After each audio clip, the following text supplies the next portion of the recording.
ఈ రోజు అమరావతి మండలం కర్లపూడి గ్రామంలో వైఎస్ఆర్ పెన్షన్ కానుక జరుగుతుంది. మరి ఇక్కడ పండగ వాతావరణం తోటి 3,000 రూపాయలు పెంచిన పెన్షన్ తోటి ప్రతి ఇంటికి తిరిగి మరి నాయకులందరూ కూడా ప్రతి అవాతాతకి అందరికీ కూడా పెన్షన్లు ఇవ్వడం జరుగుతుంది. గతంలో ఏదైతే హామీ ఇచ్చారో ఆ హామీ ప్రకారం నెరవేర్చిన నాయకుడు మా వైఎస్ఆర్ పార్టీ జగన్మోహన్ రెడ్డి గారు సంక్షేమ కార్యక్రమాలు ఏదైతే చెప్పాడో 5 సంవత్సరాలు కూడా కంప్లీట్ గా ఏ రాష్ట్రంలో కూడా ఈయన అన్ని కూడా మన రాష్ట్రంలో డైరెక్ట్ గా మధ్యలో దళారులు లేకుండా డైరెక్ట్ గా వాళ్ళ అకౌంట్ లోకి రావటం, రూపాయలు లంచాలు ఎవరికి ఇవ్వకుండా. మరి గతంలో అయితే జన్మభూమి కమిటీలు ఉండేవి. ఆ కమిటీలలో సగం డబ్బులు తిని సగం డబ్బులు ఇచ్చేవాళ్ళు, వాళ్ళ ఇళ్ల దగ్గర పోయి కూర్చునే పరిస్థితి. కానీ ఈ రోజున వాలంటరీ వ్యవస్థ ద్వారా గానీ మరి సచివాలయ వ్యవస్థ ద్వారా గానీ అందరికీ వాళ్ళ అకౌంట్ లోకి డబ్బులు రావడం జరుగుతుంది. ఉదాహరణకి ఈ గ్రామంలో గతంలో 2019 నాటికి పెన్షన్లు ఇచ్చేది 299 పెన్షన్లు ఇవ్వడం జరుగుతుంది. ఆ పెన్షన్ల ద్వారా వాళ్ళకి వచ్చింది 3 లక్షల రూపాయలు. మరి ఈ రోజున అర్హులైన ప్రతి ఒక్కరికి కూడా ఇవ్వడం జరిగింది. మరి ఈ చిన్న గ్రామంలో 412 పెన్షన్లు అంటే 113 పెన్షన్లు గత ప్రభుత్వానికి ఈ ప్రభుత్వానికి అర్హులైన ప్రతి ఒక్కరికి కూడా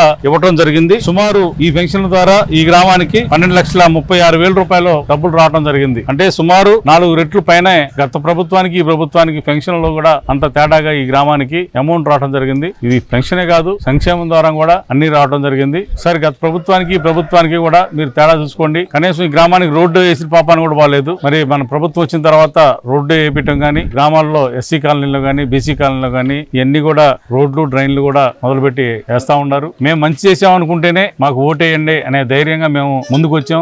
మీరందరూ కూడా నన్ను పెద్ద మనసుతో ఆశీర్వదించండి. ఇంకా నేను ఈ ప్రాంతానికి పూర్తిగా అభివృద్ధి చేయడానికి నా వంతు నేను కృషి చేస్తానే ఉన్నాను. మీ అందరూ ఆశీస్సులతోటి మరలా ఎమ్మెల్యేగా కలిసి ఈ ప్రాంతం డెవలప్ చేయడంలో మరి మీరందరూ కూడా సహకరించాలని చెప్పి మరొకసారి కోరుకుంటూ సెలవు తీసుకుంటున్నాను.